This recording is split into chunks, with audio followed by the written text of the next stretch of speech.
नादान लोग जरूर कहेंगे, इन्हें क्या हुआ कि पहले ये जिस किबले की ओर रुख करके नमाज पढ़ते थे उससे अचानक फिर गए। ए नबी, इनसे कहो, पूरब और पश्चिम सब अल्लाह के हैं। अल्लाह जिसे चाहता है सीधा मार्ग दिखा देता है। और इसी तरह तो हमने तुम मुसलमानों को एक उत्तम समुदाय बनाया है ताकि तुम दुनिया के लोगों पर गवाह हो और रसूल तुम पर गवाह हो। पहले जिस ओर तुम रुख करते थे उसको तो हमने सिर्फ ये देखने के लिए किबला ठहराया था कि कौन रसूल का अनुसरण करता है और कौन उल्टा फिर जाता है। ये मामला था तो बड़ा भारी, मगर उन लोगों के लिए कुछ भी भारी सिद्ध न हुआ जिन्हें अल्लाह का मार्गदर्शन प्राप्त था। अल्लाह तुम्हारे इस ईमान को हरगिज अकारथ न करेगा। यकीन जानो कि वो लोगों के लिए अत्यंत करुणामय और दयावान है। ए नबी, ये तुम्हारे मुंह का बार बार आसमान की ओर उठना हम देख रहे हैं। लो, हम उसी किबले की ओर तुम्हें फेर देते हैं जिसे तुम पसंद करते हो। प्रतिष्ठित मस्जिद यानी काबा की ओर रुख फेर दो। अब जहां कहीं तुम हो उसी की ओर मुंह करके नमाज पढ़ो। ये लोग जिन्हें किताब दी गई थी खूब जानते हैं कि किबला बदलने का ये आदेश उनके रब ही की ओर से है और सत्य पर आधारित है। मगर इसके बावजूद ये जो कुछ कर रहे हैं अल्लाह उससे बेखबर नहीं है। तुम इन किताब वालों के पास चाहे कोई निशानी ले आओ, संभव नहीं कि ये तुम्हारे किबले का अनुसरण करने लगें, और ना तुम्हारे लिए ये संभव है कि इनके किबले का अनुसरण करो। और इनमें से कोई गिरोह भी दूसरे के किबले के अनुसरण के लिए तैयार नहीं है। और अगर तुमने उस ज्ञान के बाद जो तुम्हारे पास आ चुका है उनकी इच्छाओं का अनुसरण किया तो निश्चय ही तुम्हारी गिनती अत्याचारियों में होगी। जिन लोगों को हमने किताब दी है वे इस जगह को जिसे किबला बनाया गया है ऐसा पहचानते हैं जैसा अपनी संतान को पहचानते हैं। मगर उनमें से एक गिरोह जानते बूझते सत्य को छिपा रहा है। ये निश्चय ही एक सच्ची चीज है तुम्हारे रब की ओर से। अतः इसके प्रति तुम हरगिज किसी शक में ना पड़ो। हर एक के लिए एक रुख है जिसकी ओर वो मुड़ता है।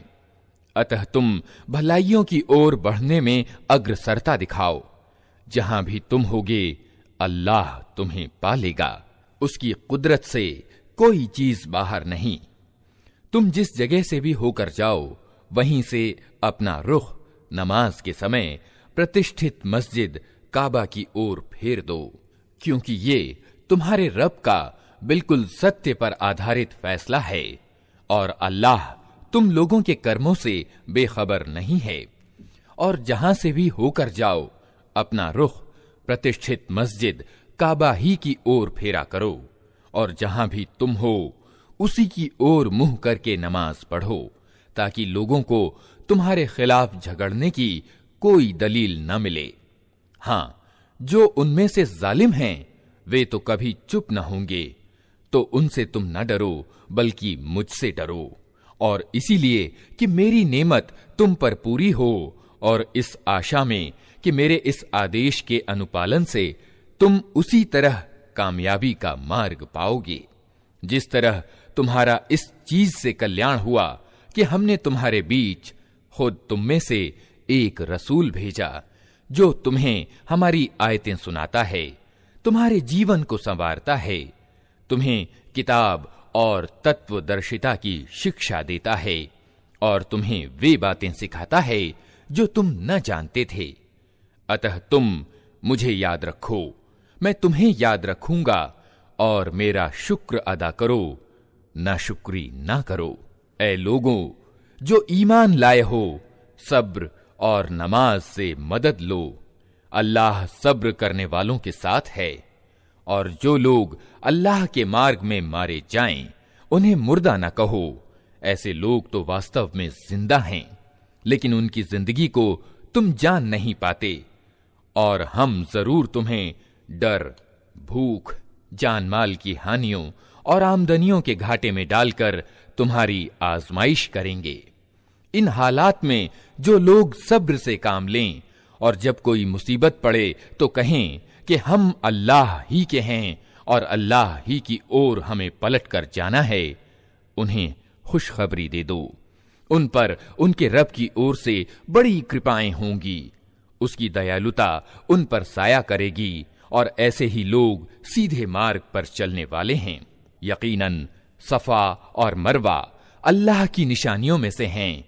अतः जो व्यक्ति अल्लाह के घर का हज या उम्रा यानी दर्शन करे, उसके लिए इसमें कोई हरज नहीं कि वो इन दोनों पहाड़ियों के बीच तेजी से फेरा लगाए। और जो व्यक्ति स्वेच्छा से कोई भलाई का कार्य करेगा, अल्लाह को उसका ज्ञान है और वो उसकी कद्र करने वाला है। जो लोग हमारी उतारी हुई खुली शिक्षाओं और आदेशों को छिपाते हैं, हालांकि हम उन्हें सारे इंसानों के मार्गदर्शन के लिए अपनी किताब में बयान कर चुके हैं, यकीन जानो कि अल्लाह की भी उन पर फिटकार है और सभी फिटकारने वाले भी उन्हें फिटकारते हैं।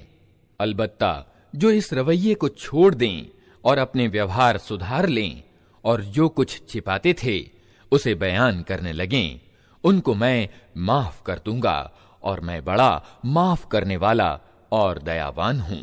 जिन लोगों ने कुफ्र यानी न मानने की नीति अपनाई और कुफ्र ही की हालत में मरे, उन पर अल्लाह और फरिश्तों और सारे इंसानों की फिटकार है। इसी तिरस्कार की हालत में वे हमेशा रहेंगे, न उनकी सजा में कमी होगी और न उन्हें फिर कोई दूसरी मोहलत दी जाएगी। तुम्हारा इलाह यानी पूज्य प्रभु एक ही इलाह यानी पूज्य प्रभु है। उस करुणामय और दयावान के सिवा कोई और इलाह यानी पूज्य प्रभु नहीं है। इस सत्य को पहचानने के लिए अगर कोई निशानी और लक्षण अपेक्षित हैं, तो जो लोग अक्ल से काम लेते हैं उनके लिए आसमानों और जमीन की संरचना में, रात और दिन के निरंतर एक दूसरे के बाद आने में, उन नौकाओं में जो इंसान के लाभ की चीजें लिए हुए नदियों और समुद्रों में चलती फिरती हैं, बारिश के उस पानी में जिसे अल्लाह ऊपर से बरसाता है, फिर उसके द्वारा मुर्दा जमीन को जीवन प्रदान करता है और अपनी इसी व्यवस्था के कारण धरती में हर तरह के जीवधारियों को फैलाता है। हवाओं की गर्दिश में और उन बादलों में जो आसमान और जमीन के बीच आज्ञा के वशीभूत बनाकर रखे गए हैं, अनगिनत निशानियां हैं। किंतु एकेश्वरवाद को प्रमाणित करने वाले इन खुले खुले लक्षणों के होते हुए भी कुछ लोग ऐसे हैं जो अल्लाह के सिवा दूसरों को उसका समकक्ष और प्रतिद्वंद्वी बनाते हैं और उनके प्रति ऐसे आसक्त हैं जैसी अल्लाह के साथ आसक्ति होनी चाहिए। हालांकि ईमान रखने वाले लोगों को सबसे बढ़कर अल्लाह प्रिय होता है। क्या ही अच्छा होता जो कुछ अजाब को सामने देखकर उन्हें सूझने वाला है, वो आज ही इन जालिमों को सूझ जाए कि सारी शक्तियां और सारे अधिकार अल्लाह ही के हाथ में हैं और ये कि अल्लाह सजा देने में भी बहुत सख्त है। जब वो सजा देगा उस समय हालत ये होगी कि वही पेशवा और नेता जिनका संसार में अनुपालन किया गया था अपने अनुयायियों से विरक्त हो जाएंगे, लेकिन सजा पाकर रहेंगे और उनके सारे उपक्रमों और साधनों का सिलसिला कट जाएगा। और वे लोग जो संसार में उनके पीछे चलते थे कहेंगे कि क्या अच्छा होता हमको फिर एक अवसर दिया जाता, तो जिस तरह आज ये हमसे विरक्त हो रहे हैं हम भी इनसे विरक्त होकर दिखा देते। इस तरह अल्लाह इन लोगों के वे कर्म जो ये दुनिया में कर रहे हैं इनके सामने इस तरह लाएगा कि ये पश्चातापों और ग्लानियों के साथ हाथ मलते रहेंगे मगर आग से निकलने का कोई मार्ग न पाएंगे। लोगों, धरती में जो हलाल यानी वैध और अच्छी सुथरी चीजें हैं उन्हें खाओ और शैतान के बताए हुए रास्तों पर न चलो, वो तुम्हारा खुला दुश्मन है। तुम्हें बुराई और अश्लील बात को कहता है और ये सिखाता है कि तुम अल्लाह के नाम पर वे बातें कहो जिनके संबंध में तुम नहीं जानते हो कि वे अल्लाह की कही हुई हैं। उनसे जब कहा जाता है कि अल्लाह ने जो आदेश उतारे हैं उन पर चलो, तो उसके उत्तर में कहते हैं कि हम तो उसी रास्ते पर चलेंगे जिस पर हमने अपने बाप दादा को पाया है। अच्छा, अगर इनके बाप दादा ने बुद्धि से कुछ भी काम न लिया हो और सीधा मार्ग न पाया हो, तो क्या फिर भी ये उन्हीं का अनुसरण किए चले जाएंगे? ये लोग जिन्होंने अल्लाह के बताए हुए तरीके पर चलने से इनकार कर दिया है, इनकी दशा बिल्कुल ऐसी है जैसे चरवाहा पशुओं को पुकारता है और वे हाँक पुकार की आवाज के सिवा कुछ नहीं सुनते। ये बहरे हैं, गूंगे हैं, अंधे हैं, इसलिए कोई बात इनकी समझ में नहीं आती। ऐ लोगो जो ईमान लाए हो, अगर तुम वास्तव में अल्लाह ही की बंदगी करने वाले हो, तो जो स्वच्छ अच्छी चीजें हमने तुम्हें प्रदान की हैं, उन्हें बेझिझक खाओ और अल्लाह का शुक्र अदा करो। अल्लाह की ओर से अगर कोई पाबंदी तुम पर है तो वो ये है कि मुर्दार न खाओ, खून से और सूअर के मांस से बचो, और कोई ऐसी चीज न खाओ जिस पर अल्लाह के सिवा किसी और का नाम लिया गया हो। हाँ, जो व्यक्ति मजबूरी की हालत में हो और वो इनमें से कोई चीज खा ले बिना इसके कि वो नियमोल्लंघन करना चाहता हो या आवश्यकता की सीमा से आगे बढ़े, तो उस पर कुछ गुनाह नहीं। अल्लाह क्षमाशील और दयावान है। सत्य ये है कि जो लोग उन आदेशों को छिपाते हैं जो अल्लाह ने अपनी किताब में अवतरित किए हैं और थोड़े से सांसारिक लाभों पर उन्हें भेंट चढ़ाते हैं, वे वास्तव में अपने पेट आग से भर रहे हैं। क़यामत के दिन अल्लाह हरगिज उनसे बात न करेगा, न उन्हें पाकीज़ा ठहराएगा और उनके लिए दर्दनाक सजा है। ये वे लोग हैं जिन्होंने मार्गदर्शन के बदले पथभ्रष्टता मोल ली और मग़फ़िरत के बदले अजाब मोल ले लिया। कैसा अजीब है इनका हौसला कि जहन्नम का अजाब सहन करने के लिए तैयार हैं।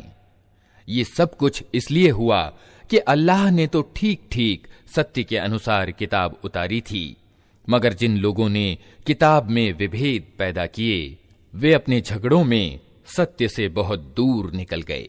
नेकी ये नहीं है कि तुमने अपने चेहरे पूरब की ओर कर लिए या पश्चिम की ओर, बल्कि नेकी ये है कि आदमी अल्लाह को और अंतिम दिन को और फरिश्तों को और अल्लाह की उतारी हुई किताब और उसके पैगंबरों को दिल से माने और अल्लाह के प्रेम में अपना दिल पसंद माल नातेदारों और अनाथों पर, निर्धनों और मुसाफिरों पर, मदद के लिए हाथ फैलाने वालों पर और गुलामों की रिहाई पर खर्च करे, नमाज कायम करे और ज़कात दे। और नेक वे लोग हैं कि जब वचन दें तो उसे पूरा करें और तंगी और विपत्ति के समय में और सत्य और असत्य के युद्ध में धैर्य दिखाएं। ये हैं सच्चे लोग और यही लोग परहेजगार हैं। ऐ लोगो जो ईमान लाए हो, तुम्हारे लिए कत्ल के मुकद्दमों में किसास का आदेश लिख दिया गया है।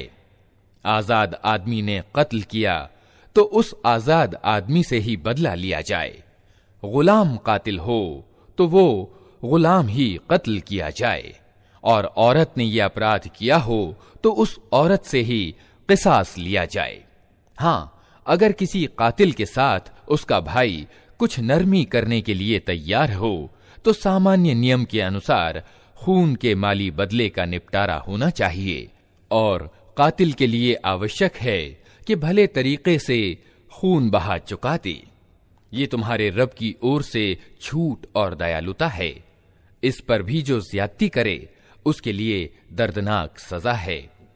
अक्ल और समझ वालों, तुम्हारे लिए किसास में जिंदगी है। उम्मीद है कि तुम इस कानून के उल्लंघन से बचोगे। तुम्हारे लिए अनिवार्य किया गया है कि जब तुम में से किसी की मौत का समय आए और वो अपने पीछे माल छोड़ रहा हो तो माँ बाप और नातेदारों के लिए सामान्य नियम के अनुसार वसीयत करे। ये हक है अल्लाह का डर रखने वालों पर। फिर जिन्होंने वसीयत सुनी और बाद में उसे बदल डाला तो उसका गुनाह उन बदलने वालों पर होगा। अल्लाह सब कुछ सुनता और जानता है। अलबत्ता जिसको ये अंदेशा हो कि वसीयत करने वाले ने अनजाने में या जानबूझकर हक मारा है और फिर मामले से संबंध रखने वालों के बीच वो सुधार करे तो उस पर कुछ गुनाह नहीं है। अल्लाह माफ करने वाला और दया करने वाला है। ऐ लोगों जो ईमान लाए हो, तुम्हारे लिए रोजे अनिवार्य कर दिए गए जिस तरह तुमसे पहले नबियों के अनुयायियों के लिए अनिवार्य किए गए थे। इससे उम्मीद है कि तुम में परहेजगारी का गुण पैदा होगा। कुछ निश्चित दिनों के रोजे हैं। अगर तुम में से कोई बीमार हो या सफर पर हो तो दूसरे दिनों में इतनी ही गिनती पूरी कर ले। और जिन लोगों को रोजे रखने की सामर्थ्य प्राप्त हो फिर न रखें तो वे फिदिया दें। एक रोजे का प्रतिदान एक मोहताज को खाना खिलाना है और जो अपनी खुशी से कुछ ज्यादा भलाई करे तो ये उसी के लिए अच्छा है। लेकिन अगर तुम समझो तो तुम्हारे लिए अच्छा यही है कि रोजा रखो। रमजान वो महीना है जिसमें कुरान उतारा गया जो इंसानों के लिए सर्वथा मार्गदर्शन है और ऐसी स्पष्ट शिक्षाओं पर आधारित है जो सीधा मार्ग दिखाने वाली और सत्य और असत्य का अंतर खोल कर रख देने वाली हैं।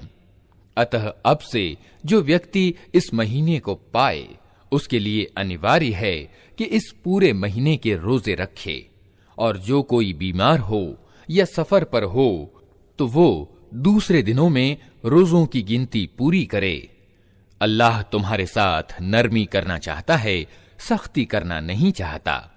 इसलिए ये तरीका तुम्हें बताया जा रहा है ताकि तुम रोजों की गिनती पूरी कर सको और जिस सीधे मार्ग पर अल्लाह ने तुम्हें लगाया है उस पर अल्लाह की बड़ाई का इजहार करो और मानो और शुक्रगुजार बनो। और ए नबी, मेरे बंदे अगर तुमसे मेरे संबंध में पूछें तो उन्हें बता दो कि मैं उनसे करीब ही हूं। पुकारने वाला जब मुझे पुकारता है मैं उसकी पुकार सुनता और जवाब देता हूं। अतः उन्हें चाहिए कि मेरी पुकार पर कहें कि हम हाजिर हैं और मुझ पर ईमान लाएं। ये बात तुम उन्हें सुना दो, शायद कि वे सीधा मार्ग पालें। तुम्हारे लिए रोजों के जमाने में रातों को अपनी पत्नियों के पास जाना जायज कर दिया गया है। वे तुम्हारे लिए लिबास हैं और तुम उनके लिए लिबास हो।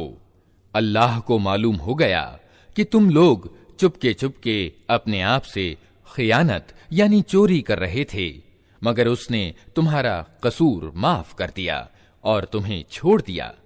अब तुम अपनी पत्नियों के साथ रात काटो और जो आनंद अल्लाह ने तुम्हारे लिए जायज कर दिया है उसे हासिल करो और रातों को खाओ पियो, यहां तक कि रात की कालिमा की धारी से प्रातः वेला की सफेद धारी स्पष्ट दिखाई दे जाए। तब ये सब काम छोड़कर रात तक अपना रोजा पूरा करो। और जब तुम मस्जिदों में एतिकाफ में हो तो पत्नियों से संभोग न करो। ये अल्लाह की निर्धारित की हुई सीमाएं हैं, इनके निकट न फटकना। इस तरह अल्लाह अपने आदेश लोगों के लिए स्पष्ट रूप से बयान करता है। उम्मीद है कि वे गलत रवैये से बचेंगे और तुम लोग ना तो आपस में एक दूसरे के माल अवैध रूप से खाओ और ना अधिकारी व्यक्तियों के आगे उनको इस गरज से पेश करो कि तुम्हें दूसरों के माल का कोई हिस्सा जानबूझकर अन्यायपूर्ण तरीके से खाने का अवसर मिल जाए।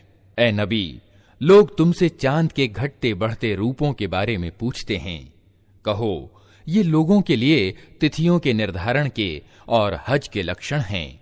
उनसे ये भी कहो, ये कोई नेकी का काम नहीं है कि तुम अपने घरों में पीछे की ओर से प्रवेश करते हो। नेकी तो वास्तव में ये है कि आदमी अल्लाह की अप्रसन्नता से बचे। अतः तुम अपने घरों में दरवाजे ही से आया करो। अलबत्ता अल्लाह से डरते रहो, शायद कि तुम्हें सफलता प्राप्त हो जाए। और तुम अल्लाह के मार्ग में उन लोगों से लड़ो जो तुमसे लड़ते हैं, लेकिन ज्यादती ना करो कि अल्लाह ज्यादती करने वालों को पसंद नहीं करता। उनसे लड़ो जहां भी तुम्हारी उनसे मुठभेड़ हो जाए, और उन्हें निकालो जहां से उन्होंने तुमको निकाला है, इसलिए कि कत्ल यद्यपि बुरा है मगर उपद्रव इससे भी अधिक बुरा है। और प्रतिष्ठित मस्जिद यानी काबा के निकट जब तक वे तुमसे न लड़ें, तुम भी न लड़ो, मगर जब वे वहां लड़ने से न चूकें तो तुम भी निसंकोच उन्हें मारो, कि ऐसे अधर्मियों की यही सजा है। फिर अगर वे बाज आ जाएं तो जान लो अल्लाह क्षमा करने वाला और दयावान है।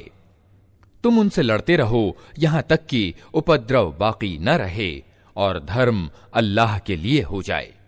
फिर अगर वे बाज आ जाएं तो समझ लो कि अत्याचारियों के अलावा और किसी पर हाथ नहीं उठाया जा सकता। प्रतिष्ठित यानी हराम महीने का बदला प्रतिष्ठित महीना ही है, और समस्त प्रतिष्ठाओं का लिहाज बराबरी के साथ होगा। अतः जो तुम पर हाथ उठाए तुम भी उसी तरह उस पर हाथ उठाओ।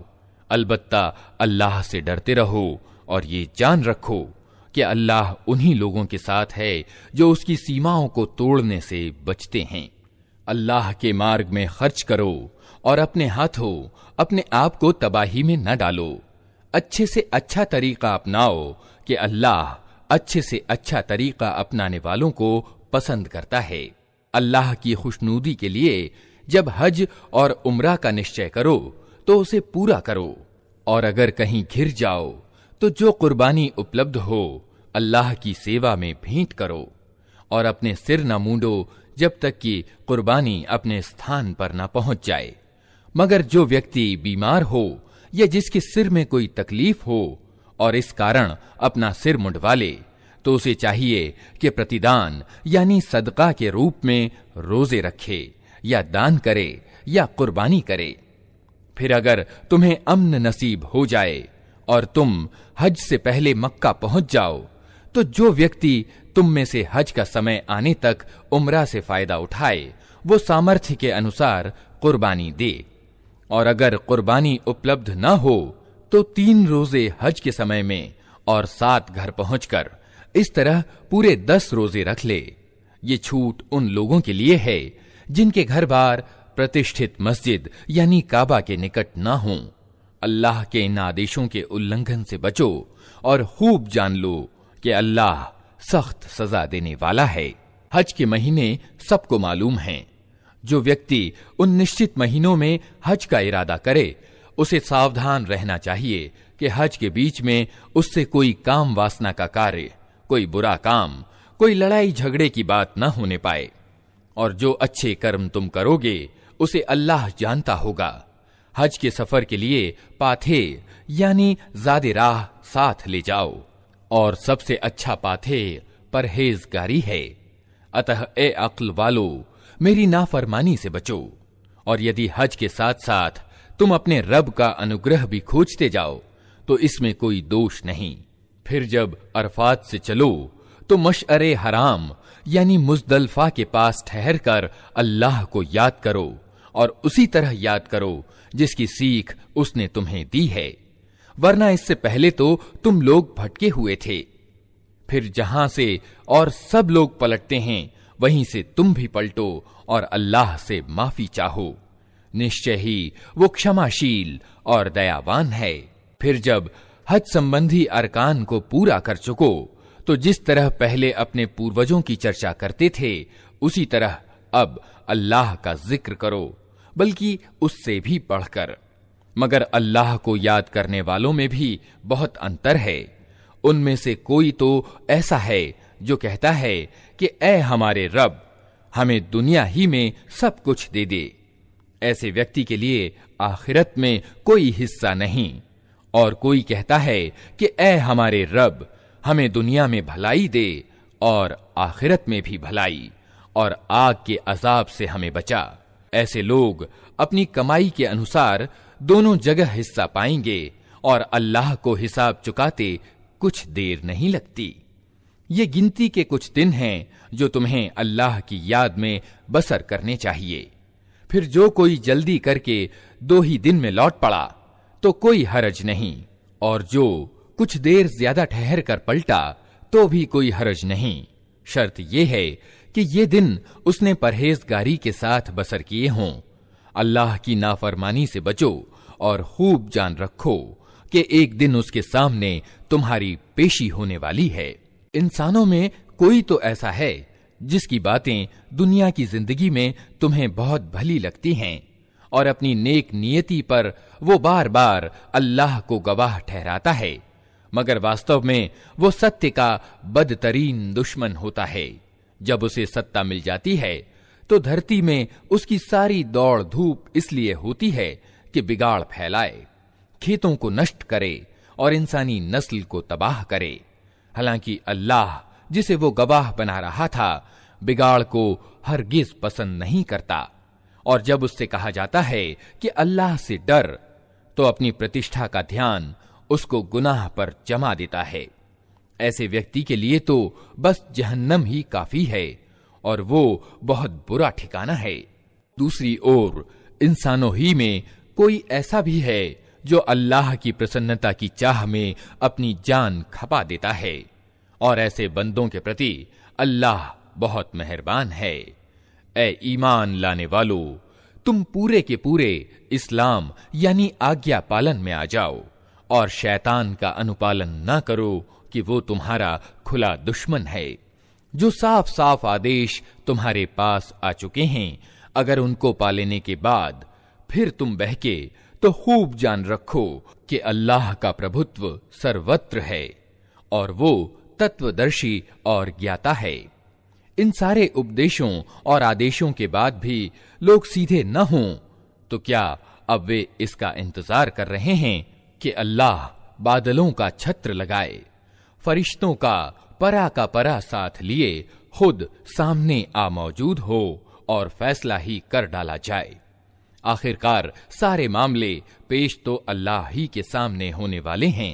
इस्राइल की संतान से पूछो कैसी खुली खुली निशानियां हमने उन्हें दिखाई हैं, और फिर ये भी उन्हीं से पूछ लो कि अल्लाह की नेमत पाने के बाद जो कौम उसको दुर्भाग्य से बदलती है, उसे अल्लाह कैसी सख्त सजा देता है। जिन लोगों ने इनकार का रास्ता अपनाया है, उनके लिए सांसारिक जीवन बड़ा प्रिय और दिल पसंद बना दिया गया है। ऐसे लोग ईमान वालों की हंसी उड़ाते हैं, मगर क़यामत के दिन परहेजगार लोग ही उनके मुकाबले में उच्च स्थान पर होंगे। रही दुनिया की रोजी, तो अल्लाह को अधिकार है जिसे चाहे बेहिसाब प्रदान करे। शुरू में सब लोग एक ही तरीके पर थे, फिर ये हालत बाकी न रही और विभेद प्रकट हुए। तब अल्लाह ने नबी भेजे जो सीधे मार्ग पर चलने पर खुशखबरी देने वाले और टेढ़ी चाल के परिणामों से डराने वाले थे, और उनके साथ सत्य पर आधारित पुस्तक उतारी ताकि सत्य के विषय में लोगों के बीच जो विभेद उत्पन्न हो गए थे उनका फैसला करे। और इन विभेदों के प्रकट होने का कारण ये न था कि शुरू में लोगों को सत्य का ज्ञान कराया ही नहीं गया था। नहीं, विभेद उन लोगों ने किया जिन्हें सत्य का ज्ञान दिया जा चुका था। उन्होंने स्पष्ट आदेश पा लेने के बाद केवल इसलिए सत्य को छोड़कर विभिन्न रास्ते निकाले कि वे परस्पर ज्यादती करना चाहते थे। अतः जिन लोगों ने पैगंबरों को माना, उन्हें अल्लाह ने अपनी अनुमति से उस सत्य का रास्ता दिखा दिया जिसमें लोगों ने विभेद किया था। अल्लाह जिसे चाहता है सीधा मार्ग दिखा देता है। फिर क्या तुम लोगों ने ये समझ रखा है कि यूं ही जन्नत में दाखिला तुम्हें मिल जाएगा? हालांकि अभी तुम पर वो सब कुछ नहीं बीता है जो तुमसे पहले ईमान वालों पर बीत चुका है। उन लोगों पर कठिनाइयां आईं, मुसीबतें आईं, हिला मारे गए, यहां तक कि समय का रसूल और उसके साथी ईमान वाले चिल्ला उठे कि अल्लाह की सहायता कब आएगी। उस समय उन्हें तसल्ली दी गई कि हां, अल्लाह की मदद करीब है। लोग तुमसे पूछते हैं हम क्या खर्च करें? जवाब दो कि जो माल भी तुम खर्च करो, अपने माँ बाप पर, नातेदारों पर, यतीमों और निर्धनों और मुसाफिरों पर खर्च करो, और जो भलाई भी तुम करोगे अल्लाह उसे जानता होगा। तुम्हें लड़ाई का आदेश दिया गया है और वो तुम्हें नापसंद है। हो सकता है कि एक चीज तुम्हें नापसंद हो और वही तुम्हारे लिए अच्छी हो, और हो सकता है कि एक चीज तुम्हें पसंद हो और वही तुम्हारे लिए बुरी हो। अल्लाह जानता है, तुम नहीं जानते। लोग पूछते हैं प्रतिष्ठित महीने में लड़ना कैसा है? कहो, इसमें लड़ना बहुत बुरा है, मगर अल्लाह के रास्ते से लोगों को रोकना और अल्लाह से कुफ्र करना और मस्जिद हराम यानी काबा का रास्ता अल्लाह को मानने वालों पर बंद करना और हरम के रहने वालों को वहां से निकालना अल्लाह के नजदीक इससे भी ज्यादा बुरा है। और फितना यानी धर्म से बिचलाना रक्तपात से भी भारी बात है। वे तो तुमसे लड़े ही जाएंगे, यहां तक कि अगर उनका बस चले तो तुम्हारे दीन से तुमको फेर ले जाएं। ये अच्छी तरह समझ लो कि तुम में से जो कोई अपने दीन से फिरेगा और इनकार की हालत में मरेगा, उसके कर्म दुनिया और आखिरत दोनों में अकारथ जाएंगे। ऐसे सब लोग जहन्नमी हैं और हमेशा जहन्नम ही में रहेंगे। इसके विपरीत जो लोग ईमान लाए हैं और जिन्होंने अल्लाह की राह में अपना घर बार छोड़ा और जिहाद किया है, वे ईश्वरीय दयालुता के उचित अधिकारी हैं और अल्लाह उनकी भूल चूक को माफ करने वाला और अपनी रहमत से उन्हें नवाजने वाला है। पूछते हैं शराब और जुए के बारे में क्या हुक्म है? कहो, इन दोनों चीजों में बड़ी खराबी है। यद्यपि इनमें लोगों के लिए कुछ लाभ भी हैं, मगर इनका गुनाह उनके फायदे से बहुत ज्यादा है। पूछते हैं हम अल्लाह के रास्ते में क्या खर्च करें? कहो, जो कुछ तुम्हारी जरूरत से ज्यादा हो। इस तरह अल्लाह तुम्हारे लिए साफ साफ आदेश बयान करता है, शायद कि तुम दुनिया और आखिरत दोनों की चिंता करो। पूछते हैं यतीमों यानी अनाथों के साथ क्या मामला किया जाए? कहो, जिस व्यवहार नीति में उनके लिए भलाई हो वही ग्रहण करना सबसे अच्छा है। अगर तुम अपना और उनका खर्च और रहना सहना एक साथ रखो तो इसमें कोई हर्ज नहीं। आखिर वे तुम्हारे भाई बंधु ही तो हैं। बुराई करने वाले और भलाई करने वाले दोनों का हाल अल्लाह पर जाहिर है। अल्लाह चाहता तो इस मामले में तुम पर सख्ती करता, मगर वो प्रभुत्वशाली होने के साथ तत्वदर्शी भी है। तुम मुशरिक यानी बहुदेववादी औरतों से हरगिज निकाह न करना जब तक कि वे ईमान न ले आएं। एक मोमिन दासी मुशरिक शरीफ औरत से बेहतर है, यद्यपि वो तुम्हें बहुत पसंद हो। और अपनी औरतों के निकाह मुशरिक मर्दों से कभी न करना जब तक वे ईमान न ले आएं। एक मोमिन गुलाम मुशरिक शरीफ आदमी से बेहतर है, यद्यपि वो तुम्हें बहुत पसंद हो। ये लोग तुम्हें आग की ओर बुलाते हैं और अल्लाह अपनी अनुमति से तुमको जन्नत और मग़फ़िरत की ओर बुलाता है, और वो अपने आदेश स्पष्ट रूप से लोगों के सामने बयान करता है। आशा है कि वे शिक्षा लेंगे और जो समझाया जा रहा है उसे स्वीकार करेंगे। पूछते हैं हैज यानी मासिक धर्म के बारे में क्या हुक्म है? कहो, वो एक गंदगी की हालत है, उसमें स्त्रियों से अलग रहो और उनके पास न जाओ जब तक कि वे पाक साफ न हो जाएं। फिर जब वे पाक हो जाएं तो उनके पास जाओ, उस तरह जैसा कि अल्लाह ने तुम्हें आदेश दिया है। अल्लाह को वे लोग पसंद हैं जो बुराई से बाज रहें और पाकी अपनाएं। तुम्हारी औरतें तुम्हारी खेतियां हैं, तुम्हें अधिकार है जिस तरह चाहो अपनी खेती में जाओ, मगर अपने भविष्य की चिंता करो और अल्लाह की अप्रसन्नता से बचो। खूब जान लो कि तुम्हें एक दिन उससे मिलना है। और ए नबी, जो तुम्हारे आदेशों को मान लें उन्हें सफलता और सौभाग्य की खुशखबरी सुना दो। अल्लाह के नाम को ऐसे शपथ ग्रहण के लिए प्रयोग न करो जिनका मकसद नेकी और धर्म परायणता और लोगों की भलाई के कामों से रुक जाना हो। अल्लाह तुम्हारी सारी बातें सुन रहा है और सब कुछ जानता है। जो निरर्थक कस्में तुम बिना इरादे के खा लिया करते हो, उन पर अल्लाह नहीं पकड़ता, मगर जो कस्में तुम सच्चे दिल से खाते हो, उनके बारे में वो जरूर पूछेगा। अल्लाह बहुत क्षमा करने वाला और सहनशील है। जो लोग अपनी औरतों से संबंध न रखने की कसम खा बैठते हैं, उनके लिए 4 महीने की मोहलत है। अगर वे पलट आएं तो अल्लाह क्षमा करने वाला और दयावान है। और अगर उन्होंने तलाक ही की ठान ली हो तो जाने रहें कि अल्लाह सब कुछ सुनता और जानता है। जिन औरतों को तलाक दी गई हो, वे 3 बार मासिक धर्म होने तक अपने आप को रोके रखें और उनके लिए ये जायज नहीं कि अल्लाह ने उनके गर्भाशय में जो सृजन किया हो उसे छिपाएं।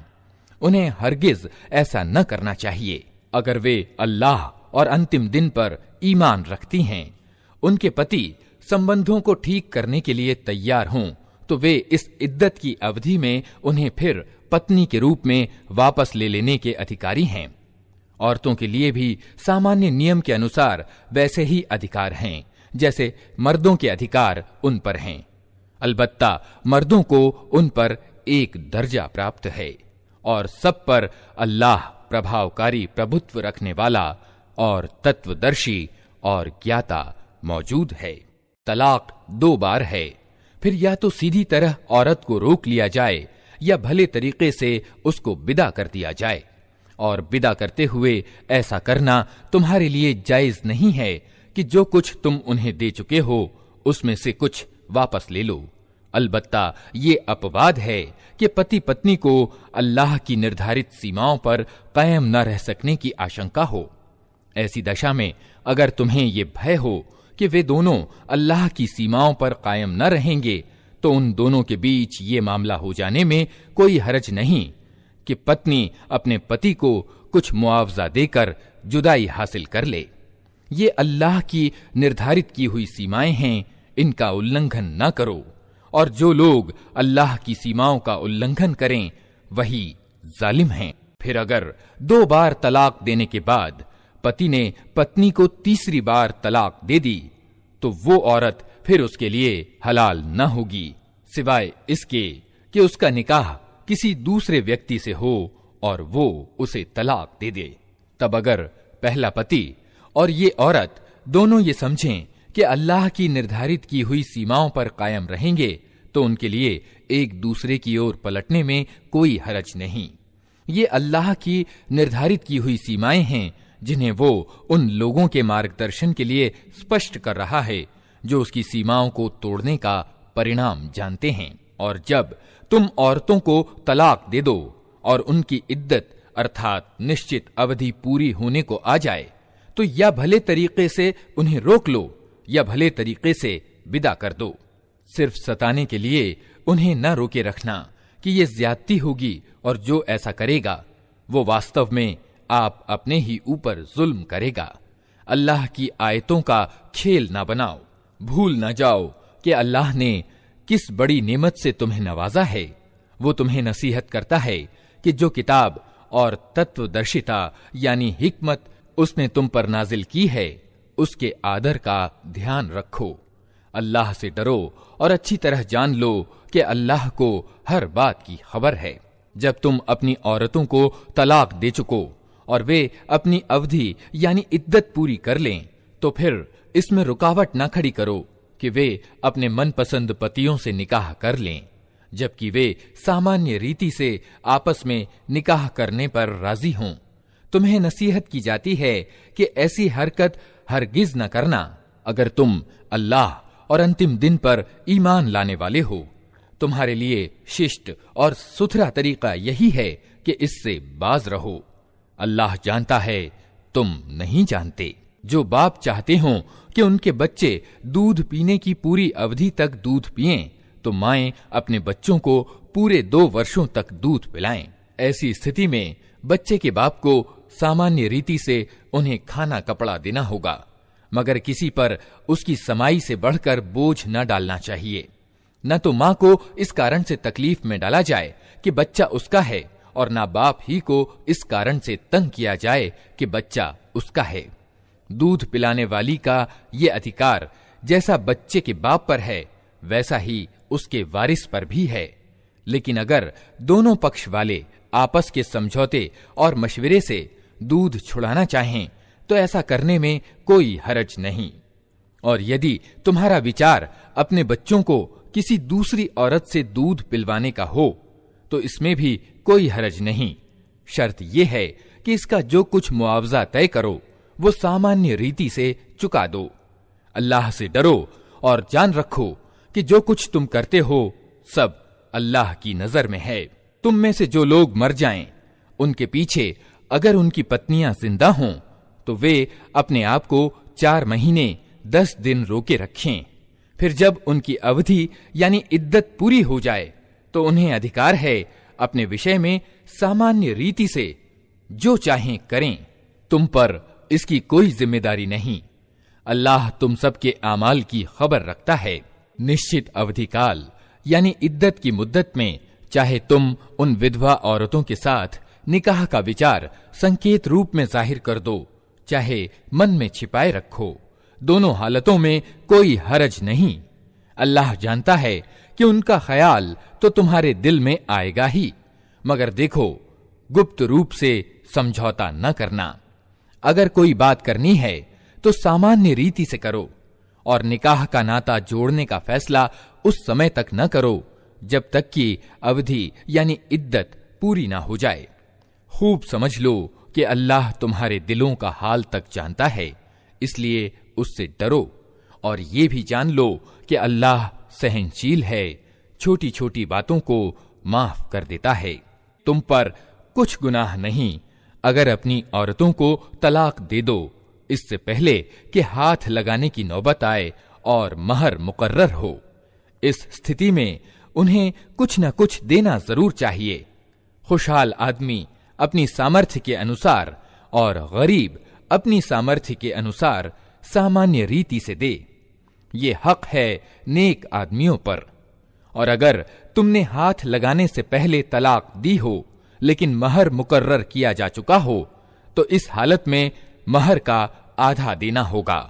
ये और बात है कि औरत नरमी बरते और महर ना ले, या वो मर्द जिसके हाथ में विवाह के नाते का अधिकार है नरमी से काम ले और पूरा महर दे दे। और तुम अर्थात मर्द नरमी से काम लो तो ये धर्मपरायणता यानी तकवा के अधिक अनुकूल है। आपस के मामलों में उदारता एवं दानशीलता को न भूलो। तुम्हारे कर्मों को अल्लाह देख रहा है। अपनी नमाजों की निगरानी करो, विशेष रूप से ऐसी नमाज की जो अपने में उपासना गुणों को समाहित किए हुए हो। अल्लाह के आगे इस तरह खड़े हो जैसे आज्ञाकारी गुलाम खड़े होते हैं। अशांति की स्थिति हो तो चाहे पैदल हो चाहे सवार, जिस तरह संभव हो नमाज पढ़ो। और जब शांति प्राप्त हो तो अल्लाह को उस तरीके से याद करो जो उसने तुम्हें सिखा दिया है, जिससे तुम पहले बेखबर थे। तुम में से जिन लोगों की मौत हो और वे अपने पीछे पत्नियां छोड़ रहे हों, उनको चाहिए कि अपनी पत्नियों के हक में ये वसीयत कर जाएं कि 1 वर्ष तक उनको खाना कपड़ा दिया जाए और वे घर से न निकाली जाएं। फिर अगर वे खुद निकल जाएं तो अपने मामले में सामान्य रीति से वे जो कुछ भी करें उसकी कोई जिम्मेदारी तुम पर नहीं है। अल्लाह को सब पर प्रभावकारी प्रभुत्व प्राप्त है और वो तत्वदर्शी और जानने वाला है। इसी तरह जिन औरतों को तलाक दी गई हो उन्हें भी उचित रूप से कुछ न कुछ देकर विदा किया जाए। ये हक है परहेजगार लोगों पर। इस तरह अल्लाह अपने आदेश तुम्हें साफ साफ बताता है। उम्मीद है कि तुम समझ बूझ कर काम करोगे। तुमने उन लोगों के हाल पर भी कुछ विचार किया जो मौत के डर से अपने घर बार छोड़कर निकले थे और हजारों की तादाद में थे। अल्लाह ने उनसे कहा, मर जाओ। फिर उसने उनको दोबारा जीवन प्रदान किया। हकीकत यह है कि अल्लाह इंसान पर बड़ी दया करने वाला है, मगर अधिकतर लोग शुक्र अदा नहीं करते। मुसलमानों, अल्लाह के मार्ग में युद्ध करो और खूब जान रखो कि अल्लाह सुनने वाला और जानने वाला है। तुम में कौन है जो अल्लाह को अच्छा कर्ज दे ताकि अल्लाह उसे कई गुना बढ़ा चढ़ा कर लौटाए। घटाना भी अल्लाह के अधिकार में है और बढ़ाना भी, और उसी की ओर तुम्हें पलट कर जाना है। फिर तुमने उस मामले पर भी विचार किया जो मूसा के बाद बनी इस्राएल के सरदारों को पेश आया था। उन्होंने अपने नबी से कहा, हमारे लिए एक बादशाह मुकर्रर कर दो ताकि हम अल्लाह के मार्ग में युद्ध करें। नबी ने पूछा, कहीं ऐसा तो न होगा कि तुमको लड़ाई का हुक्म दिया जाए और फिर तुम न लड़ो। वे कहने लगे, भला ये कैसे हो सकता है कि हम अल्लाह के मार्ग में न लड़ें, जबकि हमें अपने घरों से निकाल दिया गया है और हमारे बाल बच्चे हमसे अलग कर दिए गए हैं। मगर जब उनको युद्ध का हुक्म दिया गया तो एक छोटी तादाद के सिवा सब पीठ फेर गए, और अल्लाह उनमें से एक एक जालिम को जानता है। उनके नबी ने उनसे कहा कि अल्लाह ने तालूत को तुम्हारे लिए बादशाह मुकर्रर किया है। ये सुनकर वे बोले, हम पर बादशाह बनने का वो कैसे हकदार हो गया? उसके मुकाबले में बादशाही के हम ज्यादा हकदार हैं। ये तो कोई बड़ा मालदार आदमी भी नहीं है। नबी ने जवाब दिया, अल्लाह ने तुम्हारे मुकाबले में उसी को चुना है और उसको दिमागी और जिस्मानी दोनों प्रकार की योग्यताएं भरपूर प्रदान की हैं, और अल्लाह को अधिकार है कि अपना राज्य जिसे चाहे दे। अल्लाह बड़ी समाई वाला है और वो सब कुछ जानता है। इसके साथ उनके नबी ने उनको ये भी बताया कि अल्लाह की ओर से उसके बादशाह मुकर्रर होने का लक्षण ये है कि उसके समय में वो संदूक तुम्हें वापस मिल जाएगा जिसमें तुम्हारे रब की ओर से तुम्हारे लिए दिल के इत्मीनान का सामान है, जिसमें मूसा के लोगों और हारून के लोगों की छोड़ी हुई बरकत वाली वस्तुएं हैं, और जिसको इस समय फरिश्ते संभाले हुए हैं। अगर तुम ईमान वाले हो तो ये तुम्हारे लिए बहुत बड़ी निशानी है। फिर जब तालूत सेना लेकर चला तो उसने कहा, एक दरिया पर अल्लाह की ओर से तुम्हारी परीक्षा होने वाली है। जो उसका पानी पिएगा वो मेरा साथी नहीं, मेरा साथी सिर्फ वो है जो उससे प्यास न बुझाए। हाँ, एक आध चुल्लू कोई पी ले तो पी ले, मगर एक छोटे गिरोह के सिवा उन सब ने दरिया से खूब पानी पिया। फिर जब तालूत और उसके साथी मुसलमान दरिया पार करके आगे बढ़े तो उन्होंने तालूत से कह दिया कि आज हम में जालूत और उसकी सेनाओं का मुकाबला करने की ताकत नहीं है। लेकिन जो लोग ये समझते थे कि उन्हें एक दिन अल्लाह से मिलना है, उन्होंने कहा, कितनी बार ऐसा हुआ है कि एक छोटी टुकड़ी अल्लाह की अनुज्ञा से एक बड़े गिरोह पर छा गई है। अल्लाह सब्र करने वालों का साथी है। और जब वे जालूत और उसकी सेनाओं के मुकाबले पर निकले तो उन्होंने दुआ की, ऐ हमारे रब, हमें अधिक से अधिक धैर्य प्रदान कर, हमारे कदम जमा दे और इस काफिर गिरोह पर हमें विजय दे। अंततः अल्लाह की अनुज्ञा से उन्होंने काफिरों को मार भगाया और दाऊद ने जालूत का वध कर दिया, और अल्लाह ने उसे सल्तनत और हिकमत प्रदान की और जिन जिन चीजों का चाहा उसको इल्म दिया। अगर इस तरह अल्लाह इंसानों के एक गिरोह को दूसरे गिरोह के द्वारा हटाता न रहता तो धरती की व्यवस्था बिगड़ जाती। लेकिन दुनिया के लोगों पर अल्लाह की बड़ी उदार कृपा है कि वो इस तरह बिगाड़ दूर करने का प्रबंध करता रहता है। ये अल्लाह की आयतें हैं जो हम ठीक ठीक तुमको सुना रहे हैं, और ए मोहम्मद, निश्चय ही तुम उन लोगों में से हो जो संदेश वाहक यानी रसूल बनाकर भेजे गए हैं।